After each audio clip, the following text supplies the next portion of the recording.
Preston and I are going to try and record one together here, so hopefully you can hear both of us. It looks like we can see it all right.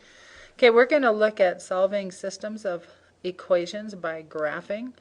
And you have spent a lot of time graphing lines, so that's something that you need to know how to do, because now we're going to put two of them together. So in order to do this, you need to know a couple of definitions. One of them is what a linear system is. And a linear system is just a system of two or more equations.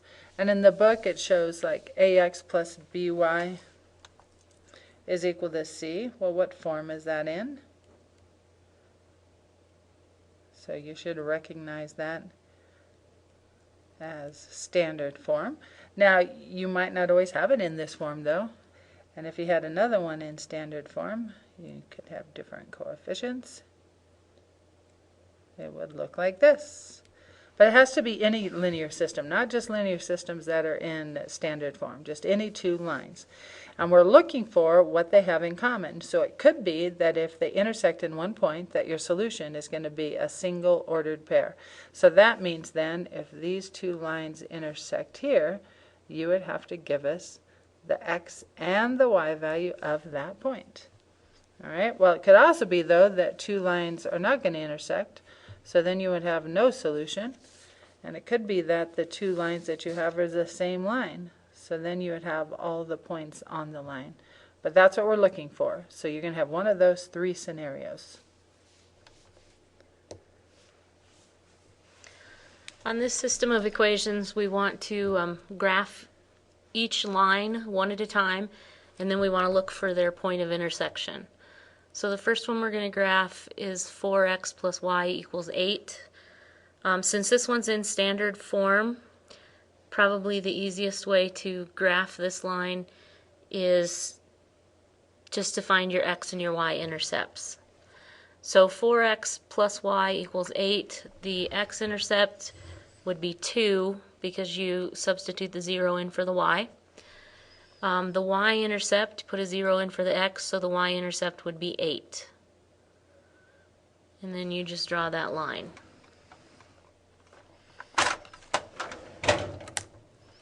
I'll try and use a ruler so it looks a little better.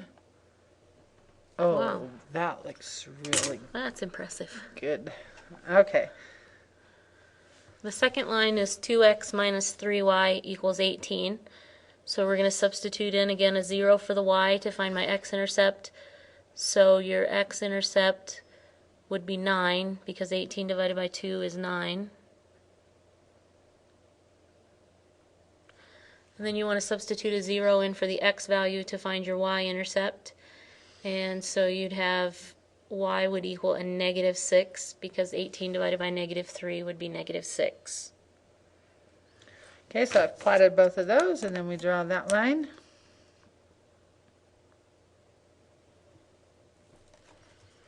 Now you can kind of estimate where those two lines intersect. You can see they intersect in a point, but because of human error and the difficulty we have in graphing, getting that point of intersection by graphing is not going to be perfect every time. So let's kind of figure out where we think that point is, and then let's check it and see if it works. So just count that point. So it looks like it's at an x of 3 and a y of negative 4. So we're going to check it. So if that's a solution, then when you plug it into both of the equations, you get true statements. So let's take the first one. So we've got 4x plus y, so we're substituting in a 3 for x and a negative 4 for y. So 4 times 3 is 12 plus negative 4. Does that equal 8? Yes, it does. So that is a point on the black line, and then we'll also substitute into the red one that we graphed. So we need 2 times the x value, so 2 times 3 is 6, minus 3 times negative 4, so that would be plus 12, is equal to 18. And yes, 18 is equal to 18, so that's a point on that line, and it's a point on both then. Notice that Mrs. Hillman did check both lines. You do have to double check and make sure it fits into both lines. If it doesn't make true statements for both lines, then it's not your solution. But since the point 3, -4 worked in both equations, then that is the point of intersection. That is your solution. Okay, so let's take a look at the next one then. So here again it says graph the linear system and estimate the solution. Okay, so we are going to, this time I'll use red for the axes. So I need to plot an axis. Here we have an X and a Y, and then we know where to graph. So now let's take the first one. Let's do the first one in blue. So again, if we substitute the 0 in for the y, my x-intercept is not going to come out to be an integer. I'm actually going to get a fraction. So we take -10 divided by 4. So that would be -5/2, which gives us -2.5. So when we're graphing that, we just kind of estimate. So, oh, there we go. -2.5, 0. Then we want to find our y-intercept, so we substitute the 0 in for the x. So I have -5y equals -10. So my y-intercept would be a +2. Okay. And try and, get as exact as you can. So when you are graphing them, you need to be, pretty careful. You don't want to get too sloppy, otherwise your estimate's going to be way off. Okay, now let's graph the other one. And this one, we don't get nice coordinates for either one of those, so let's put it in slope-intercept form. So I am going to move the 3x over to the other side. So -3x plus 4. And remember, when you're doing that, you actually have to subtract the 3x from both sides. I noticed that several of my students in my class just moved that 3x and it was a +3x on the other side. So be sure you're actually solving for that y by using opposite operations. Okay, so notice I then divided by the -7. So -3 divided by -7 made it a +3/7. And then 4 divided by -7 was -4/7. So that's my slope-intercept form. So -4/7 is about a -1/2. So let's graph this one in black. Okay, so, and that's exactly the same line as this guy. We've got it in slope-intercept form. So, okay, well, let's put that on. So about a -1/2, and then we have a slope of 3/7. So up 3, 1, 2, 3 over 7. 1, 2, 3, 4, 5, 6, 7. Oh, I think she gave us a different one. She changed it, didn't she? Mm-hmm. So if I take a look at this and I draw that line, I see that we have an intersection about over here. Okay, so the point of intersection is at 1, 2, 3, 4, 5, 6, about -6, -3. And that's the best we're going to do by graphing there. And if it's not exact when you plug it in, it could be that it's, like -6.1 or -5.9. So we're just going to leave that one the way it is. And that's why in the next one you're going to learn how to do it algebraically so that we can be exact. But that's what we get from our graph. So that wasn't a very pretty one. And again, your instructions say estimate the solution. So we know you're not going to get exact answers.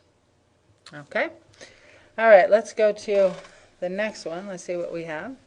So you need to be able to classify your systems. So intersecting means you have one solution, and I guess I showed you that on the first page. So if you have two lines that intersect in one point, then you have one solution. But remember that solution, you need both an x and a y. And then if you have two parallel lines, you of course aren't going to have any points in common because they never intersect, so you have no solution. And then if you have the same line, you go to graph the two of them and they end up one coinciding with the other one. then you have all of the points on that line as your solution. All right?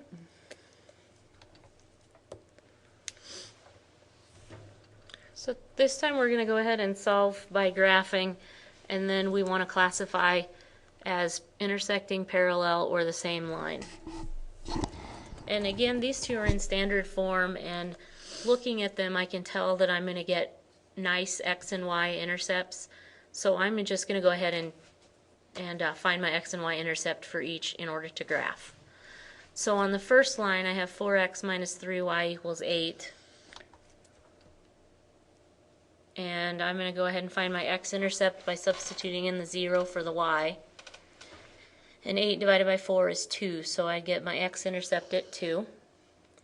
And then I want to find my y-intercept. And so I substitute the 0 in for the x. And this one's not real pretty, but it's a little bit nicer than what we could have. 8 divided by negative 3, I'm just going to leave that as negative 8/3. Whoops. I want the 0 in for the x. You were supposed to tell me, Yeah, I was Ms. supposed to Preston. catch that. Sorry. There we go. Okay. So we've got 2, 0, and we've got negative 2 and 2/3 for the y-intercept about. So something like that. Okay.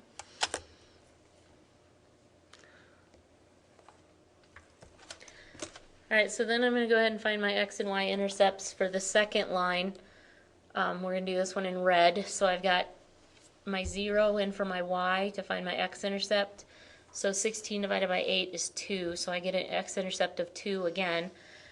And then I want to find my y-intercept. Again, substitute the 0 in for the x. So I'd have 16 divided by negative 6. And 16 and 6 will both reduce to 8/3. So I have a negative 8/3. Now you should notice something right there. Your x and y intercepts are exactly the same point, which means that these two lines are the same line. They graphed right on top of one another. So you will have the same line, which means you'll have infinitely many solutions. So it's the same line. Okay, now I want you guys to take a look at those two equations and tell us in class if you notice when you look at those two equations how you can tell just by looking at them that they are indeed the same line. And we're going to ask you that in class, so please be prepared to answer that question.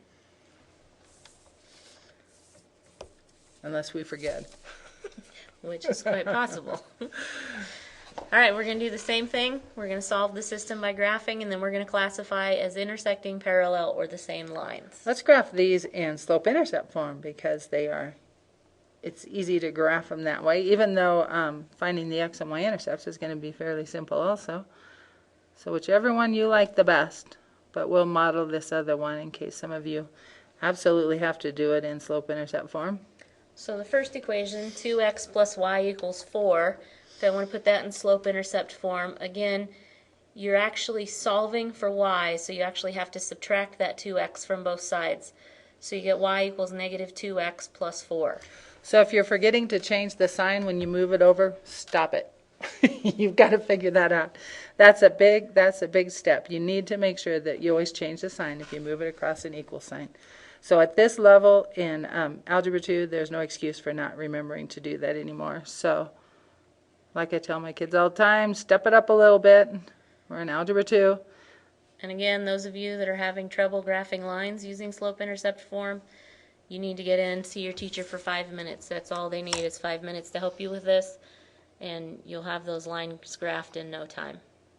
Well, Miss Preston is an awesome teacher. It'd probably take me 15 minutes to get you back on track.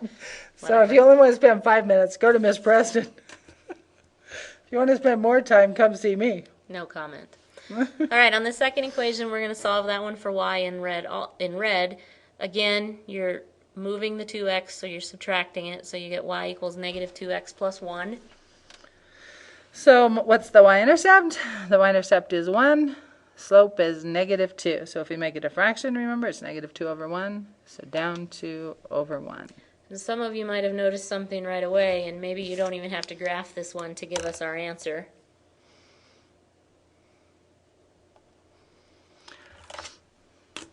What you should be noticing is that those are two parallel lines. Again, some of you might have noticed it right away looking at the slopes. They're both -2, and we've already discussed in class that if the slopes are the same, the lines are going to be parallel. If you didn't notice that, then you should be able to see that in your graph. You have two parallel lines, so you'd have no solution. And so those of you who didn't notice it, wake up.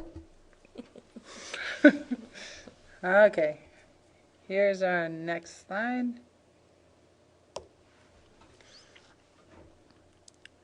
All right, so we have two different payment options here for riding a bus. Option A is to buy a monthly pass and pay $1 for every ride. So if we're buying a monthly pass, then there's going to be a cost associated with that.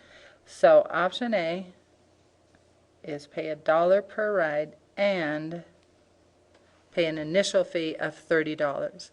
Okay, so if I put that in slope-intercept form, so y is going to be how much it costs me for every time I ride. So every time I ride is going to be the x value. So every ride, that will represent x. Well, every time I ride, I have to pay $1, so it's $1 times x, plus I already paid initial cost of $30. So that's the option A plan. That's the equation there. Okay? In option B, you're just going to pay $2.50 for every ride. You're not going to buy the monthly pass first. So your equation would be y equals $2.50 times x. And again, there's no monthly pass fee because you're not purchasing that monthly pass. Now we want to graph these. And what we want to do is we want to look for their point of intersection, because at their point of intersection we'll know how many rides we had to take in order for these two things, or these two options, to become equal. Now, any idea why we don't need to show the second, third, and fourth quadrants? Well, because you're not going to pay a negative amount of money or ride a negative number of times on the bus. So we're just going to, if there is an intersection, it's going to occur in the first quadrant. And as we discussed in class the other day, do not put your origin at the middle of this graph. Use the whole graph. Mrs. Hillman and I are both too old to try to read it when you make it really, really small. The larger, the better, the more accurate. Okay, so I'm looking at this, and on my first one, the one in the blue, I have a y-intercept of 30, but I only have, this only goes up to 20 here. So, can I go by ones? No. Can't go by ones. So, I'm going to go by twos. All right, so we're going to go by twos, and we need to get to 30. So, you got to count up by twos. So, here's 10. There's 20. And there is 30. We should probably also label our graph. So our y-axis is our total cost. That's our dependent variable. Our x-axis, our independent variable, is going to be the number of rides. Okay, so if I don't make any rides then, when x is 0, y is 30. So let's do that one in blue. So here's my y-intercept. And then I have a slope of 1. So for every additional ride, I have to pay another $1. Well, keep in mind, when I go up 1, that was actually up $2. So this is a little bit out of whack unless I want to go by twos down here for the number of rides. So you can decide. I think I'll just go by 1 for the number of rides, just to kind of show you guys what I'm talking about. So we're going by ones down here. So a 10 down here is going to be 1, 2, 3, 4, 5, 6, 7, 8, 9. It's going to be right here. So that's going to represent 10 there, where this represented a 10 here. So you can't go just up 1 over 1 because I've got a different scale on the x and the y. You can only do that if you have the same scale. So I want to go up for every ride. I'm going up $1. So going over 1 ride up $1 is actually going up a half because every scale is 2. So this is what the slope looks like when you draw it in. Okay? Okay, so see that? That was magic. Got that line there. Okay, let's take a look at the red one.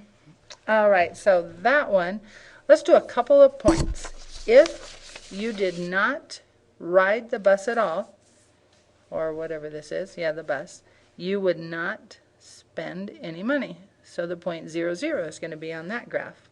Whereas the other one, you spent $30. So if you don't ride any that month, you still have that $30 that you had to pay. Now let's find another point on there. Let's say we ride 10 times. If we ride the bus 10 times, we put in a 10 for x. 10 times $2.50 is $25.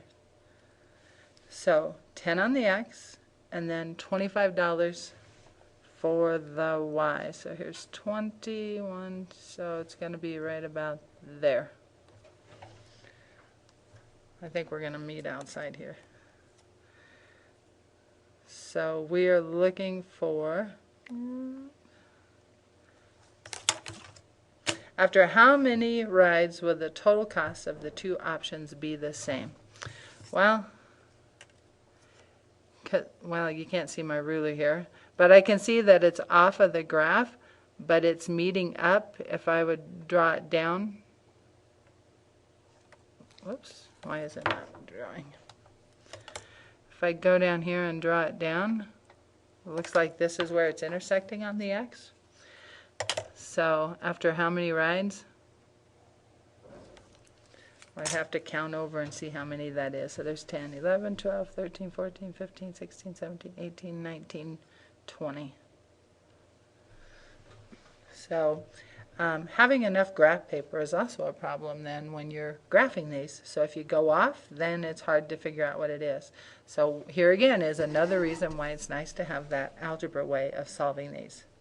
So we're pretty confident that the answer to this is 20 rides, but you might want to double check that. You can substitute the 20 back in for the x and see if you get the same answer. You can also ask your teacher about that one in class. So if you substitute it in, shall we try that? If you substitute it in? I think we should make them do it in class. Oh, make them do it? Yeah. Okay. Alrighty. Let's take a look at the next screen.